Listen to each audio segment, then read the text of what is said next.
Welcome to Impact Makers Radio, featuring industry thought leaders sharing problem-solving insights to help grow your business and live the life you love. And here's your host, Stewart Andrew Alexander. Hi, and welcome to another show. Today I have a very exciting guest waiting for us on the other end of the line. His name is Tracy Allen Hanes. He is the CEO of the Authority Syndicate Group LLC.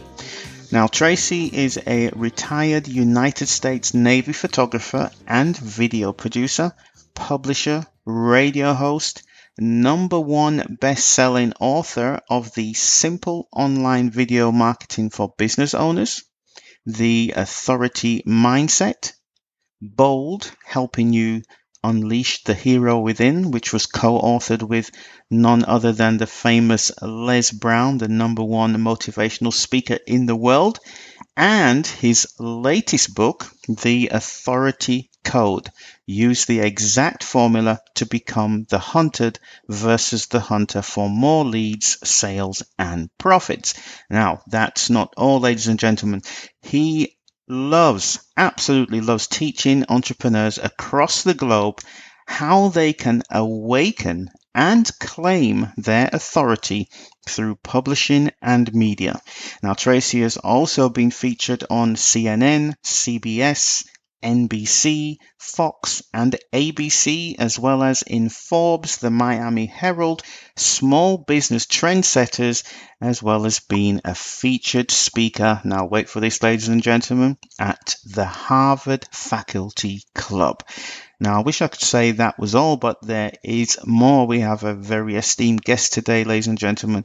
Tracy is also a featured speaker and faculty member of the Leadership Speakers Academy at West Point Space Center, NASA, sharing the stage with legends like Colonel and astronaut Buzz Aldrin and Lieutenant General Russell Honore, 3-time shuttle commander Marine Colonel Ken Cameron, and all of that. Tracy has a passion for helping entrepreneurs, business owners, authors, speakers, and coaches to position themselves as the go-to person in their niche. Often refers to as Mr. Incredible, he and his team have created over 700 plus best-selling authors to date. So with that said, let's not keep him waiting any longer and bring him onto the show. Tracy, are you there? Yes, Mr. Stewart. Yes, I'm here. Thank you for that introduction. You are so welcome. You have a long list of achievements there, so I just had to spend that time just to make sure everybody knows just who we are speaking with today. So with that said then, Tracy, let's just jump straight in with our first question. In your own words, could you just briefly describe who's your ideal client then, Tracy? Who do you help? That's a great question. Thank you very much. And I want to thank you again for having me on your show. I help entrepreneurs and business owners claim their authority within their marketplace so they can be recognized as the leader. And we're currently focusing on military veterans and entrepreneurs through a project called Operation Mission Critical. And we're focusing on them, getting them recognized and getting them the recognition they deserve through publishing and media. So we're pretty excited about that. Okay then, Tracy. So when you think about those people, those military veteran entrepreneurs and business owners, what are 2 to 3 of the most common obstacles that prevent them from getting the recognition that they deserve through publishing and media? Well, first off, entrepreneurs and business owners are fixated on traditional marketing.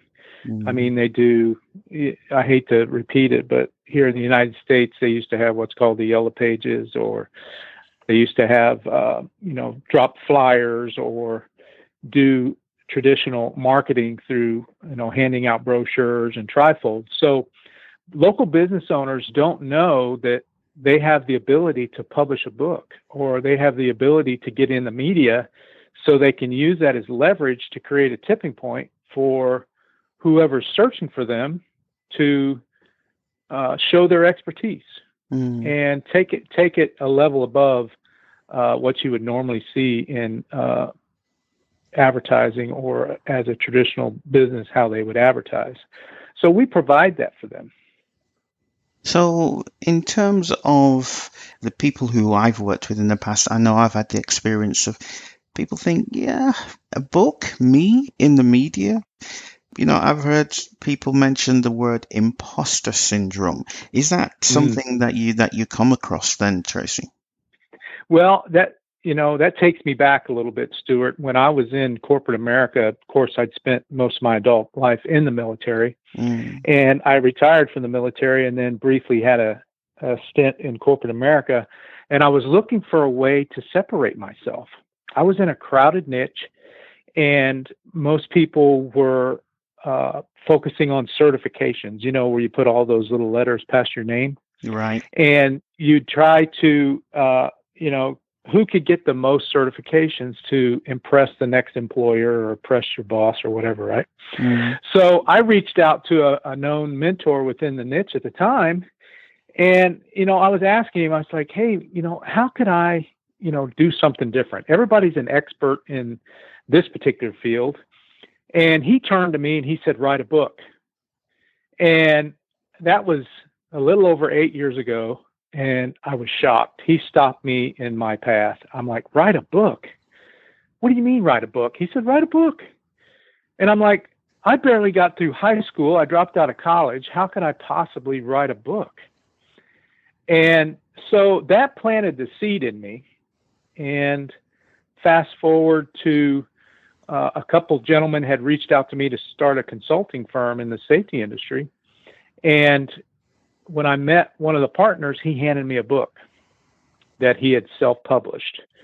And the book wasn't about what we were going to do. It was about deer hunting. But the mere fact that he handed me a book was a game changer.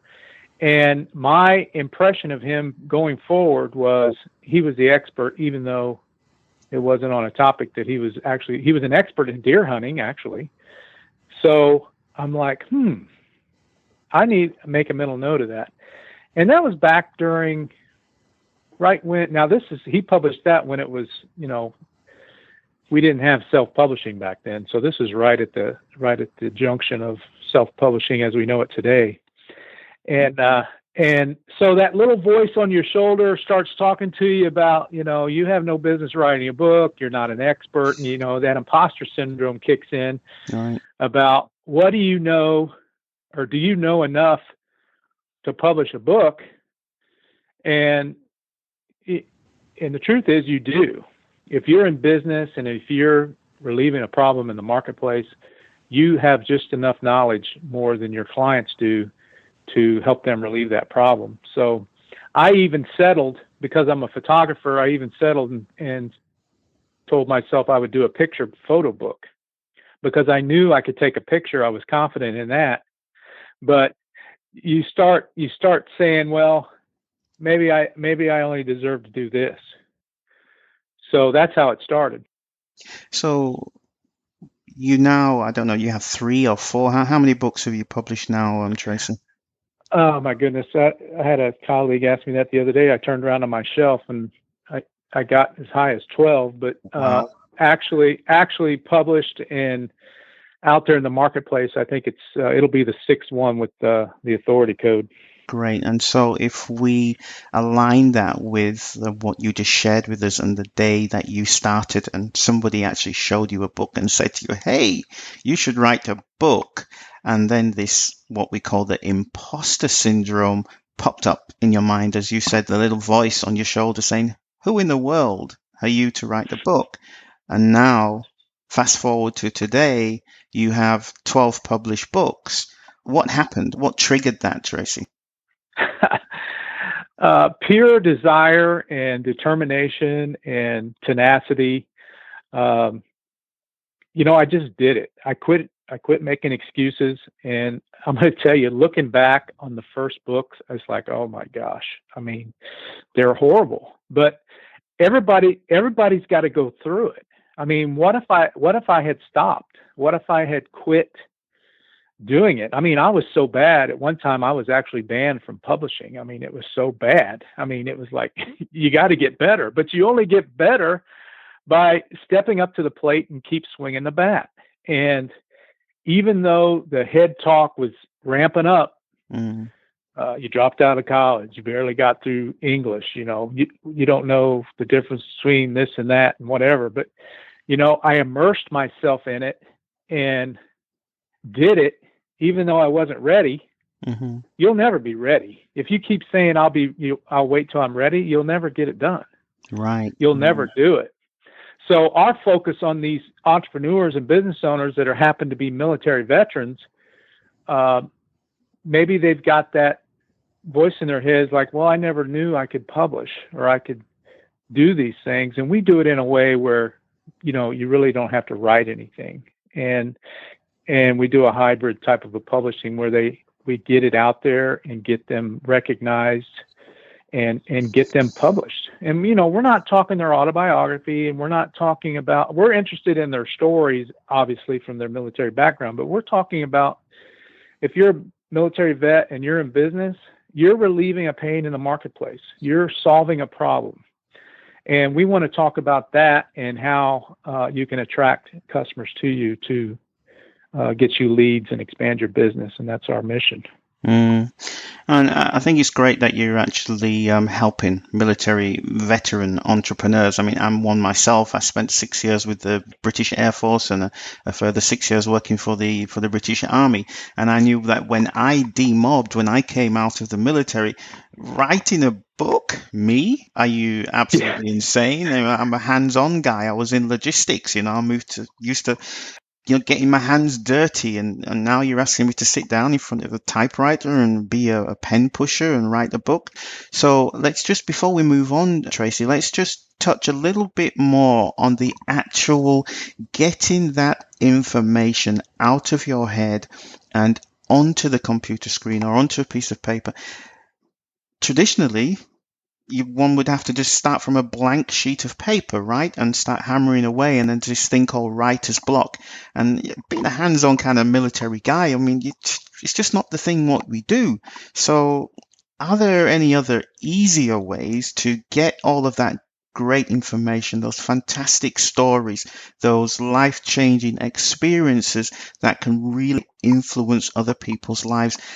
Is there another way to quickly get that information out of your head and down onto paper where it can be published in a book? Absolutely. And I'm going to borrow a term from my mentor called the minimum effective dose. And when, the first thing you think about, writing a book in the traditional sense is, just like you described, you sit down with pen and piece of paper and you start writing. Well, yeah, there's 1,000 ways you can write a book. And I always say, it begins with an interview. And the interview is a one problem, one solution, much like we're doing today, right? On how you relieve that problem in the marketplace. And, that content creates about a 3,000 to 4,000 word document that's perfectly good for a short read chapter in a Kindle book. So that's the process. And it's literally hands off from the person that's doing the interview. They might have to come in and review and do a couple things, but then we take that and put that in put several authors together. And that's what we're doing with Operation Mission Critical. We're finding military entrepreneurs across the country. Now, this is a nationwide initiative, and people can nominate business owners or nominate themselves to be featured. And, we got sponsors that are going to be sponsoring the cost for the book. And so it starts with the interview, and that creates all the content we need to make this project happen. So it's painless, and that's basically the procedure.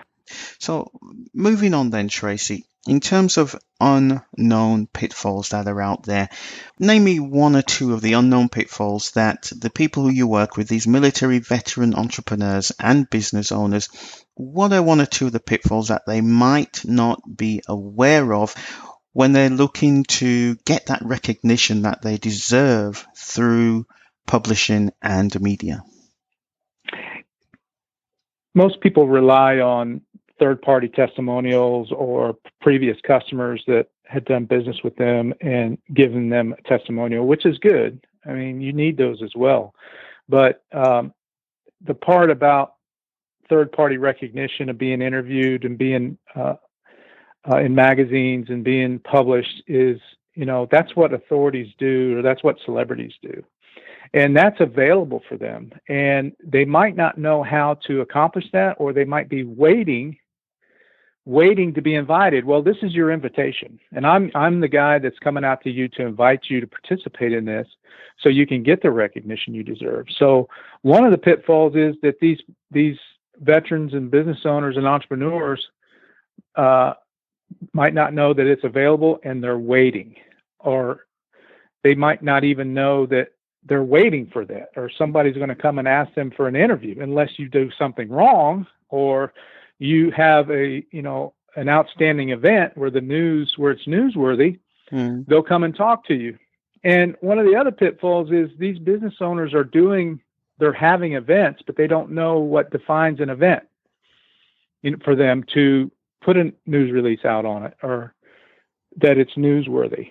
And they're not aware of those things. So we help them identify that and point out that, this was an event that probably needs to be talked about from a third party and put in a news release and be syndicated and circulated in that regard. So the business owner gets hung up on their business name.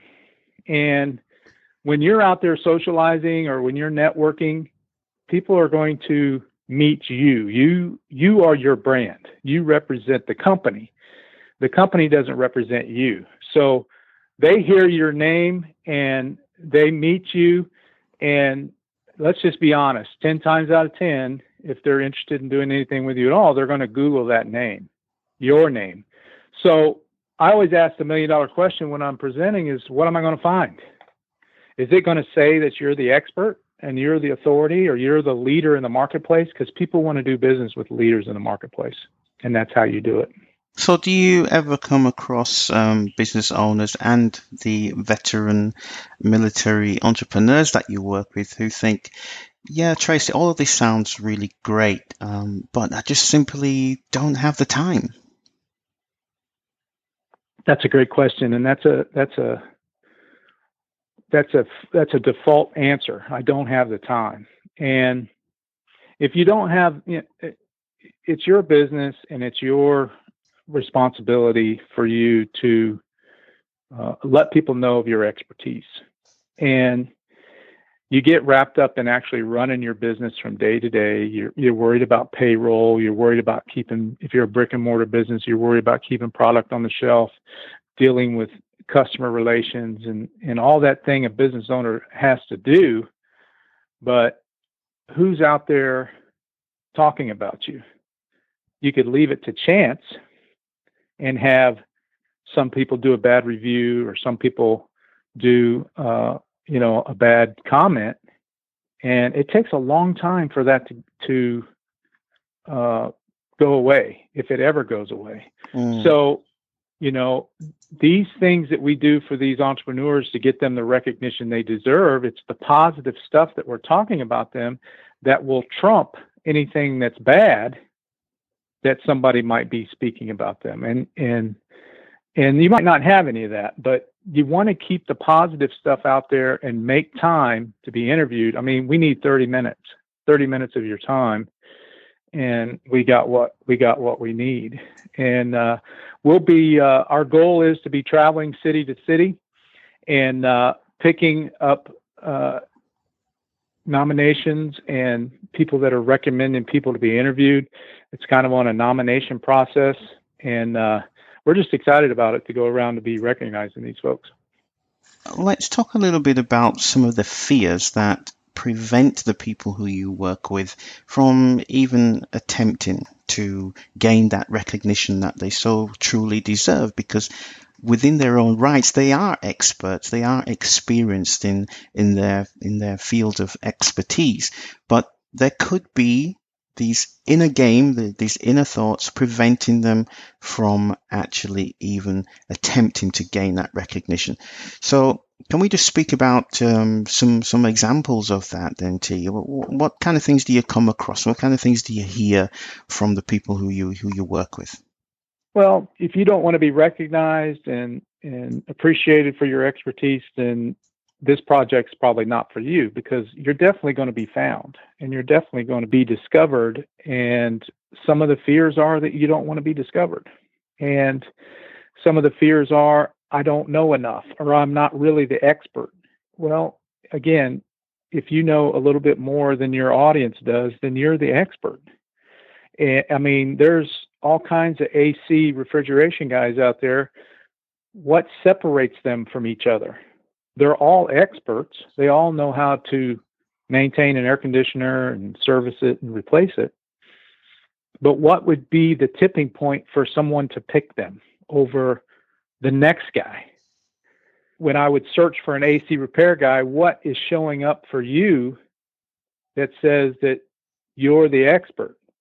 So if I click on your website, what's going to tell me that you are better or different than the other person? So generally, if you have some content where you educate your clients and your potential customers, you might have a video explaining exactly how to replace an AC unit, and you're actually showing them how to do it and how you go about it. And you might have a series of those. That's one example. So you get past that fear. You get past that fear of putting yourself out there. So that might be a challenge as well. It's like, well, I'm not used to being on camera, or I'm not used to an interview, or this and that. Well, reality is, if you're in business, these things are very important for you to succeed. And we coach you on that and help you along. I mean, we don't expect you to be up to speed. Everybody's an amateur first, right? Before they become the master. And so we make it real easy for you to get over those challenges. Right. So on that note then, Tracy, the word expert, you've mentioned that several times today. For different people, it means different things. So I'd like, if you would, for you to clarify what that word expert means as you're putting it out there, because I know many people, they don't actually feel comfortable calling themselves the expert. So in your own words, what is an expert for you? And do you feel that it's necessary for someone to stand from the top of the hill and be shouting, I am the expert? Is that a good thing? Is it a bad thing? Does it not really matter? What are your thoughts then, Tracy? That's a great question. And I don't recommend you go around calling yourself the expert. There's no reason for you to call yourself the expert, because you have your client base and you have third-party people saying it for you. And you do that by third-party people interviewing you, doing magazine articles and feature articles about you from a third-party standpoint, okay? And you don't have to go around saying that you're the expert, because you have evidence and assets that prove that you're the leader. And those are the things that prove that you're a leader. You're published, okay? You're interviewed. You're on television. You're producing content and educating your client base. It could be the simplest things. And we're not talking about a lot of content. We're talking maybe a 1 or 2 minute video on what to expect when I arrive to inspect your AC unit. I shot a recent, short video on what to expect on an interview. And he's like, man, that was the greatest thing. You just spent a few minutes to show me what to expect. So those are the tipping points that make you the expert and set you apart from your competition, where you don't have to say you're the expert, because you're doing something different. So if I understand correctly, it's much more powerful for somebody else to view you and call you the expert than you tooting your own horn and calling yourself an expert. Is that correct? There's an old expression that people look at you with a jaundiced eye, and it actually builds doubt when you're calling yourself the expert. Right. And nobody else is calling you the expert. So let third-party people call you the expert. Excellent. Thanks for sharing that, Tracy. So this question I'm going to ask you, Tracy, whenever I ask it, it always sounds obvious, but I've got to ask it anyway. Why would somebody, especially the people who you work with, these military veteran entrepreneurs and business owners, why would they even want to achieve recognition through publishing and media? It sets you apart from everybody else. And that's what celebrities do. I mean, look at Dave Ramsey. Why is Dave Ramsey considered an expert in his field? Dave Ramsey's a speaker. He's traveling around speaking, doing seminars and conferences and teaching people how to save money or manage their money in their churches, right? Mm-hmm. So, and he's on TV. People call him to be on TV. Is there other financial people out there that are better than Dave Ramsey? Absolutely. But in order for you to stand out and be the best locksmith in your city, do you have those third-party things in place? Or are you just mixed in with the other locksmiths, for example? So the recognition and the authority that comes with it by having these things in place is creating a tipping point for you. And it's based on your name and how you help people and how you provide the content to help them. And that's the difference. Based on what you just shared with us, and let's just stick with that example of the local locksmith. Now, mm-hmm. If he's that kind of person, he has that kind of personality where he says, "Oh, Tracy, I just want to, I know how good I am, but, people will find me and they'll talk about me anyway. I just don't want to put myself out there." If you are that person out there who has that kind of attitude, I argue, and my question to you then, Tracy, for those kind of people, is it not their duty to put educational, informational content out there that demonstrates that they are the expert? Because if they don't do that, now, this is still a question that I'm asking you, Tracy. If they don't do that, then is there not the risk that a potential client looking them up online, they don't find the information and how great they actually are, and end up going to a competitor down the road who provides a lesser service, an inferior service or an inferior product to what they can offer?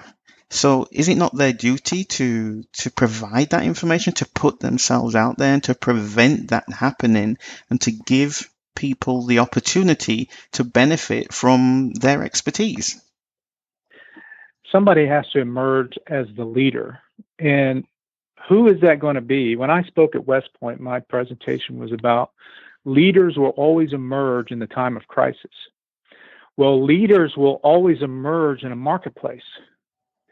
And it's a level playing field until the particular niche gets educated on, hey, I can emerge in this marketplace if I just do these things and create the tipping point, and I'll leave the competition behind because I'll be perceived as the leader in the marketplace. I'll be perceived as the dominant locksmith in the marketplace because I'm an educator and an advocate to my clients, potential clients. I'm being featured in different magazines and being interviewed, and I'm published, and I'm providing books, and I'm providing webinars and instruction. And they look for the closest competition because they're clicking on your website. Okay, there's no doubt that they're searching. So if you're not first coming up and they click on your website and you don't have a trust factor built in on your website for them to say, hey, this is my guy or gal, they're going to move on. And they're going to move on to find somebody else till they find the one that says, hey, this guy's got his own TV show. He's got his own magazine.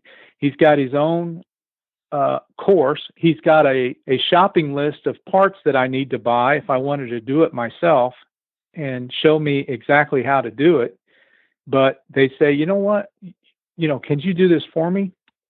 And I'll pay you. And guess what? You'll be able to charge a premium now for your services because of that tipping point. So if you feel like you don't need to put yourself out there, you're going to have a hard time competing in the marketplace. That's just the truth. So Tracy, we're finally coming towards the end of the show, but before we wrap things up, just want to know, how will your solution help the people who you work with, the ones who you can help the most, the ones who you have the greatest passion around helping? How will it help them to overcome the problems and the obstacles and the misconceptions, the unknown pitfalls that we've spoke about today, and their fears? How will it help them to overcome all of that? So if you could, in your own words, just share a short backstory and how it relates to what you're doing today and how it connects to the people you help, and how that would help them to solve all of those challenges. Please, in your own words. As you know, I speak a lot. I'm speaking in front of lots of entrepreneurs and business owners. And I had a gentleman that was coming to see me speak on several occasions throughout the year. And he was a large SEO company here in Houston. And he finally purchased one of my packages, and I call it the initial authority package. And we did an interview. We did a couple articles. We did a press release on the fact that he was interviewed, and he had the links. He'd already had, for the most part, written his book. So we published it and did a bestseller campaign and leveraged that. But the tipping point was he was being approached by a major contract overseas for some SEO work for a major corporation. And they were getting down to their last, decision. They was going to make a decision. So he just, at a last-ditch effort, he emailed the link of the Business Innovators Magazine article that we did on him, the write-up. And he simply said, hey, here's an article that was done on me and my company here in Houston. I just wanted to send it to you as a reference point. I appreciate you considering me. And, that was it. Well, they clicked on the link and read the article, and that was enough of a tipping point for them to pick him versus the others, because none of them had an article or anything written up on them. And that was worth a substantial contract. So, he invested in me and got a huge ROI out of simply taking that action and being interviewed. When you think about the veteran military entrepreneurs that you help and those business owners that are out there listening to you right now, Tracy, what would be your absolute best piece of advice for those who are considering using publishing and media strategies to get the recognition that they truly deserve? Well, we've got a great program to assist you, and you just got to take action and get out there and take the proper steps. And it's not about you tooting your own horn. It's about us tooting your horn. So that's why we created Operation Mission Critical.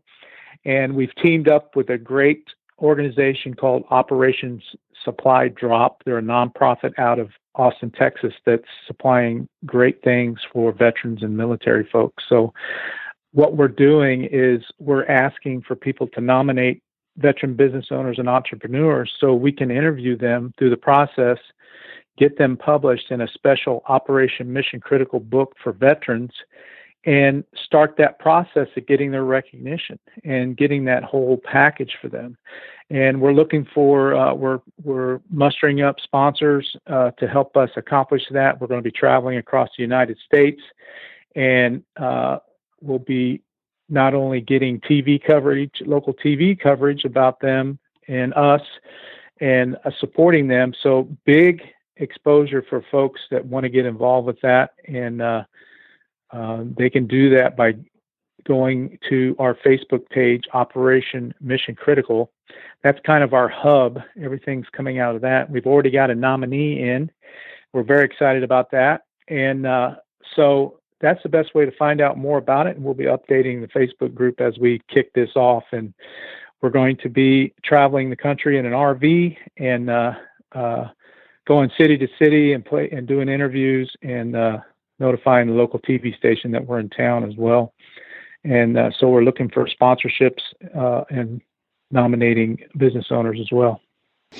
Well, ladies and gentlemen, you heard it yourself. That was T. Allen Hanes with his Operation Mission Critical project. It sounds interesting. I love the sound of it. I love the feel of it. I love the cause, how they're helping charities, and especially how they're helping veteran business owners and entrepreneurs. So please, if you need more information, visit the Facebook group at Operation Mission Critical.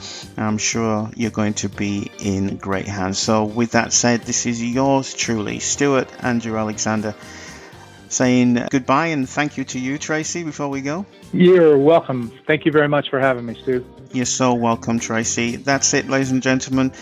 You take care, have a great day, and we'll talk real soon. Thank you for tuning in to Impact Makers Radio. To listen to all past, present and future industry thought leaders and trendsetters, visit us at impactmakersradio.com.